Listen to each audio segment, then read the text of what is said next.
Hello people, welcome to Kayla Creates. I'm Kayla.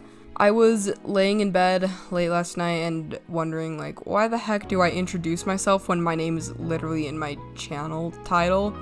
But it's fine, I'm probably just not going to change it.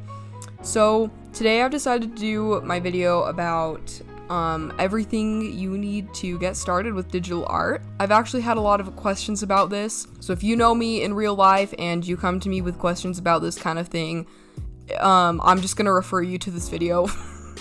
So first of all, monitors. Depending on what program you download, which I'll get to in a minute, you have a few different options. You can use just a normal PC or a laptop, but if you're using a laptop, just make sure it's a beefy laptop. It's going to get your laptop is going to get crowded with a lot of different images and the program itself.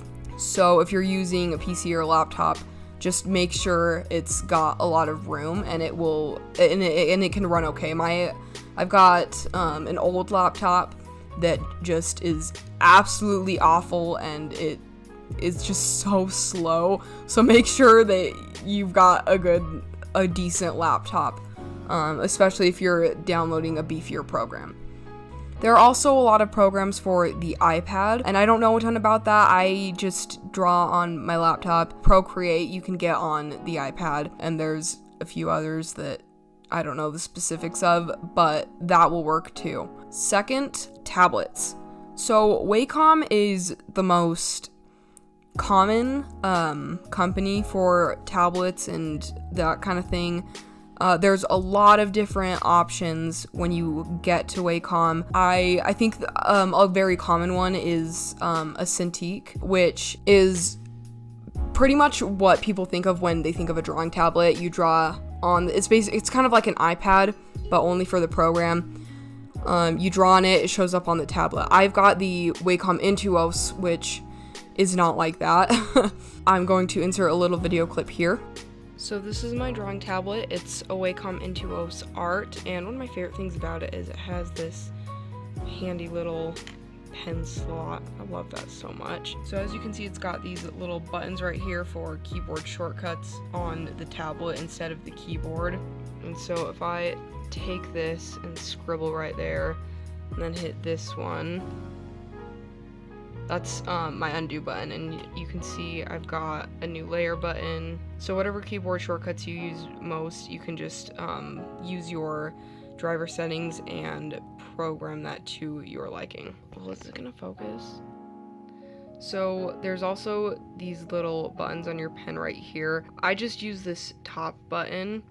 So let me zoom in a little bit more.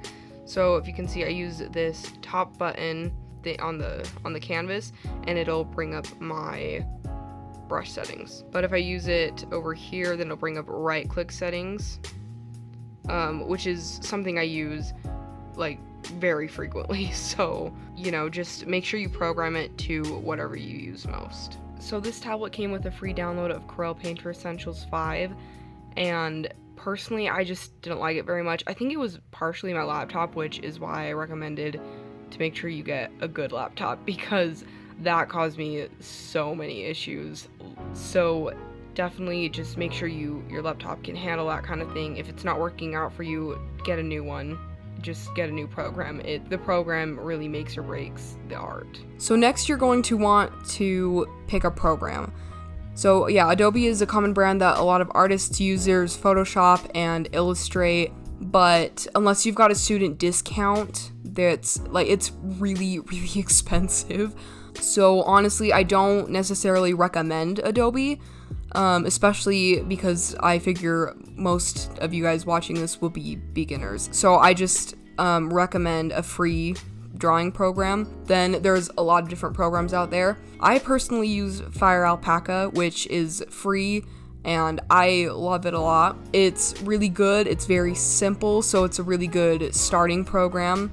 So that's my recommendation, but there's also Krita. There's a lot of options out there, and I encourage you to just go and look and find out what will work best for you and your laptop.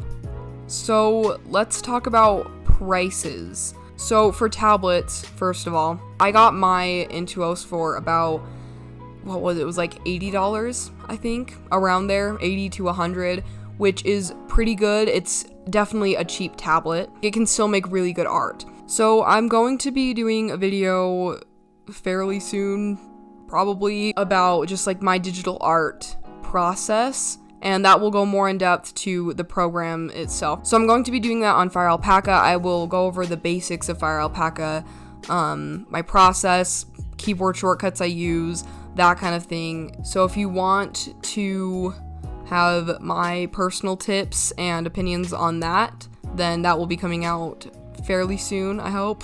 Thank you for watching. I hope you guys are all safe. I will see you guys in that next video of my digital art process. Bye.